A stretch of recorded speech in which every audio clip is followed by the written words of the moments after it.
روایت میں ہے کہ نبی کریم صلی اللہ علیہ وآلہ وسلم کے والد حضرت عبداللہ بے حد حسین و جمیل تھے۔ ان کے حسن کا چپا چپا پورے عرب میں مشہور تھا۔ چپا چپا ہوتا بھی کیوں نہ آخر والضحیٰ کے چہرے والے مصطفیٰ سلیم کے باپ جو بننے والے تھے۔ قریش کی عورتیں حضرت عبداللہ کے حسن و جمال کی طالب بن کر سر راہ نکلا کرتیں تاکہ ان کو اپنی جانب متوجہ کر سکیں۔ اہل کتاب بعض نشانیوں اور علامات سے یہ جان چکے تھے کہ نبی آخر الزماں حضرت محمد صلی اللہ علیہ وآلہ وسلم کا وجود گرامی حضرت عبداللہ کے سلب میں ودیت ہے، اس لیے وہ حضرت عبداللہ کی جان کے دشمن ہو گئے۔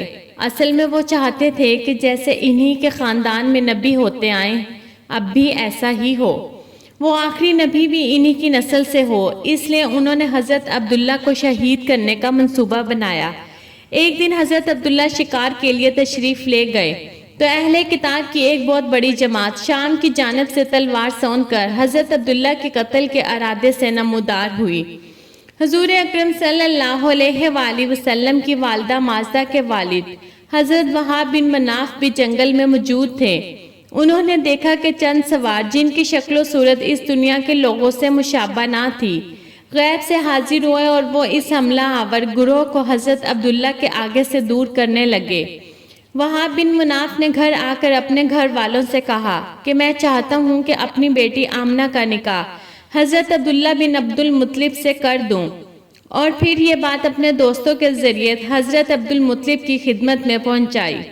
حضرت عبد المطلب بھی یہی چاہتے تھے کہ عبداللہ کی شادی ہو جائے۔ اس سلسلہ میں وہ کسی ایسی عورت کی جستجو میں تھے جو شرف، حسب، نسب اور عفت میں ممتاز ہو۔ آمنہ بنت وہاب میں یہ صفات موجود تھیں۔ عبد المطلب نے اس رشتے کو پسند کیا اور حضرت عبداللہ کا ان کے ساتھ رشتہ طے پا گیا۔ اس رشتے کے بعد اور نکاح سے پہلے حضرت عبداللہ کو بہت سی عجیب واقعات کا سامنا کرنا پڑا، جس میں بہت سی غیر عورتوں نے آپ سے ناجائز تعلقات، جبکہ کچھ نے تو نکاح کرنے کی بھی سرتوڑ ناکام کوششیں کی۔ ایک دفعہ خانہ کعبہ کے پاس کھڑی ایک عورت کے پاس سے حضرت عبداللہ گزرے تو وہ ان کا حسن دیکھ کر آپ پر فدا ہو گئی۔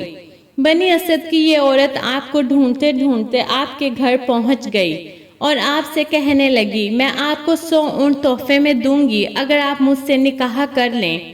حضرت عبداللہ نے اس کو صاف انکار کر دیا۔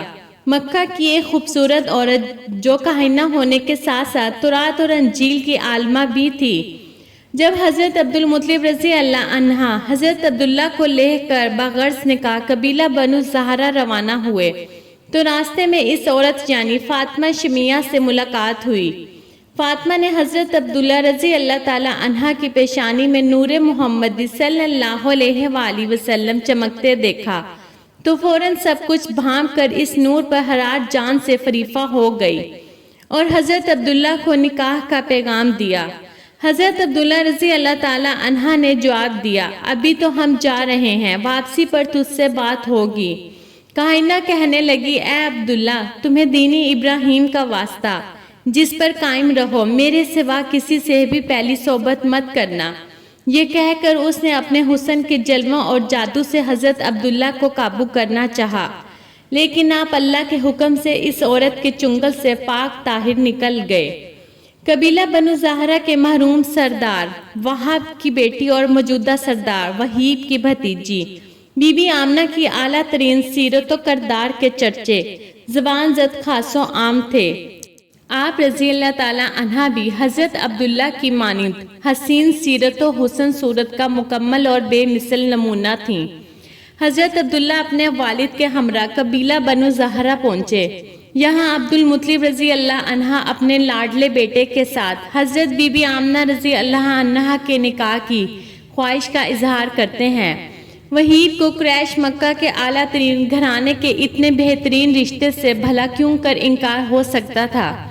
چنانچہ حضرت عبداللہ رضی اللہ تعالی عنہ کا نکاح حضرت بی بی آمنہ رضی اللہ تعالی عنہ سے ہو جاتا ہے اور یوں دو پاکیزہ روحیں نکاح کے مقدس بندھن میں بن جاتی ہیں۔ حضرت عبداللہ رضی اللہ تعالی عنہ تھوڑا عرصہ وہاں قیام کرنے کے بعد اپنی عفت مآب دلہن کو لے کر واپس مکہ آ جاتے ہیں۔ کچھ دنوں بعد دوبارہ وہی کائنہ آپ سے ملتی ہے جس نے ان کو نکاح کے لیے کہا تھا۔ جب اس عورت نے حضرت عبداللہ کی پیشانی میں وہ نور مبارک نہ پایا تو چیخنے چلانے لگی اور ان سے کہنے لگی کہ پہلی مرتبہ میرے پاس سے جانے کے بعد تم نے کسی عورت سے صحبت کی ہے؟ آپ نے فرمایا ہاں، میں نے بی بی آمنہ بنت وہاب سے نکاح اور زفاف کیا ہے۔ وہ عورت کہنے لگی اب مجھے تم سے کوئی سروکار نہیں، میں تو اس نور مبارک کی خواستگار تھی جو تمہاری پیشانی میں جلوہ افروز تھا، اب وہ کسی دوسرے کے نصیب میں چلا گیا ہے۔ دوستو، میری ویڈیو اچھی لگی ہو تو پلیز میرے چینل کو سبسکرائب کر کے میری ویڈیو کو لائک کر کے ایک کمنٹ کر دیں۔